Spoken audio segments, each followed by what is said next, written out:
I'm not following you. You said in the back over here there was a crown? Well, remember how the trunk would just kind of had that big, it just went like this. Right. It took a big dip. They didn't want to leave that, so. So would you beat it in shape? Beat it back? They just faked it in a little bit and then made it look smooth across the top of that. Okay, so we're now in, this is rough prime now? Are we final? We're not final prime yet. Not quite.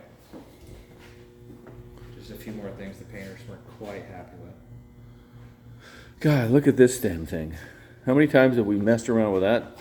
The door gaps and the fender, and I think we spent... There's more time in this I know. than anywhere. That fender door thing is just really difficult to get it to have a decent gap. I mean, that's the first thing I look at anybody's Camaro. I look at the door gap, and even the factory ones they're all over the place. I think it just happens to be a combination of the door and the way that it goes together is it's a 3D space deal. Those doors on that Chevelle too, how terrible. Oh yeah, I remember seeing that one. Yeah. Okay, so when Jeremiah comes back, then next week we should be able to get it in final prime, right? Yep, next week we will. Okay. And then... Because everything is pretty good except just those two spots. And then we've already picked that color for the silver, right? You know which silver we're going to use, okay? So here we go again. I think you've got enough practice now. This? No, I mean doing stripes.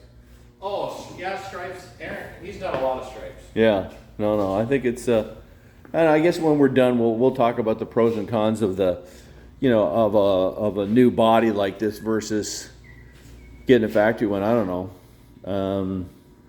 I think it's 50-50 this end. The problem is that if you go buy, say you find a decent one for 25 grand and blast it all apart, and you find out it's Swiss cheese or, That's the problem. Like, that's how that Chevelle looks. Looks like a good car. You dig into it. You dig into it, and then you're like, why did I do this?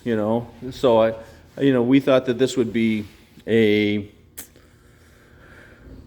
best bang for the buck. You're paying about 15 grand for the body, and that's a lot for just a body. Yeah. I bought the other one for 10, and well, I think if we can find bodies that haven't been just freshly repainted, so you're not expecting much. Right. Cost-wise, if they look good, people want to sell them for a lot. But if you can find one that does need paint, I think it'd be better to strip it down and replace the metal that we need. Yeah. Have it dipped if it's that bad. Well, I mean, we put so many replacement panels. Like in this one example, the panel that we have, the front fender wasn't any good, and we got another one, and you're going to end up doing that even if you had original body. Right. Okay, say the lowers are all rusted out or something like that. You're just going to go and get you're going to get a replacement sheet metal. Right. So what the hell's the difference? But sometimes, if we can salvage using. Well, like we had those other doors, those used doors, but I don't think they were worth saving. Well, we might. We'll see. Yeah, I mean, we don't need them because he put new doors on the other one, but no, I think that this has come along pretty good. Oh, I've got your power steering. Okay, did you pull that out? Great. All right.